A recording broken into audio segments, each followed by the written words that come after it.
So the next thing that we're going to talk about is a very common topic now, and it's a polarizing one called AI content detection. There was a study done in November, specifically within university systems for individuals doing scholarship applications. But I know for a fact, because we see it on a daily basis, it's happening with grant writing as well. So as a organization having people fill out grant applications, you're asking them to answer a series of questions. How are the funds going to be utilized? Tell us more about your project. Um, People are 100% leveraging the assistance of tools like ChatGPT, Claude, all these other AI tools out there. And they're using it to help write these statements. It could be essays, it could be the grant writing templates, it could be grant reporting templates. They just type in their numbers and it'll spit out the results for them. They're becoming quite robust. And that's not necessarily a bad thing. And I would highly expect not only will people use these tools more and more, but also we are going to promote them, right? They're tools that will make our lives easier, and that's okay. But there is a big difference between using ChatGPT to write a framework about my project versus copying and pasting a prompt and then copying and pasting the answer back in. Also, sometimes plagiarism becomes a concern. My seeking funding for something very similar to somebody else, and can I just copy and paste their grant applications that are publicly available into my form? If that's the case, we have to know what's going on. So our goal here at Reviewr, and we're launching this here in the next couple months. It's going to be called Sidekick. It's an AI detection tool that integrates with quite a few different sources out there. Think of it like a credit score. You can't just check one source. You got to check multiple and then provide you the results. We're not here to make decisions for you. We're not here to eliminate people. We just want you as an organization to be aware, as these applications are becoming more and more robust.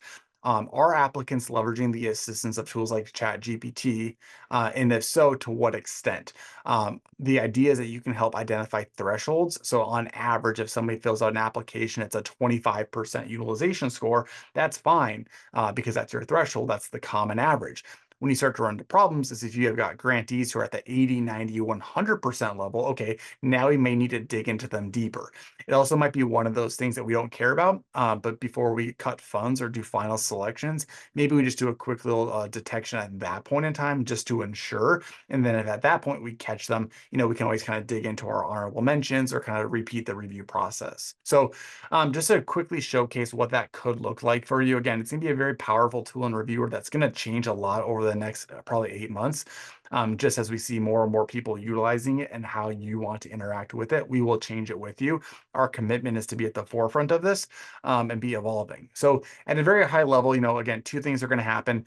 Number one is that we're going to show you a listing of all of your grantees and then two different columns. One's going to be a detection score for AI utilization. The other is going to be for plagiarism detection.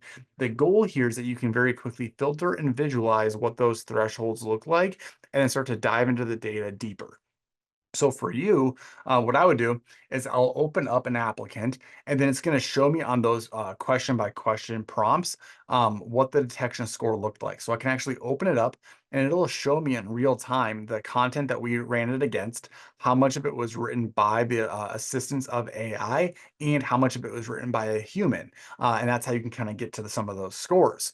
From a plagiarism perspective, it's actually going to go ahead and do a separate score for you. You can open it up, and then this is a bit more comprehensive because it's going to show you exactly what we caught as plagiarized content, and then how plagiarized was it? Was it a verbatim identical match?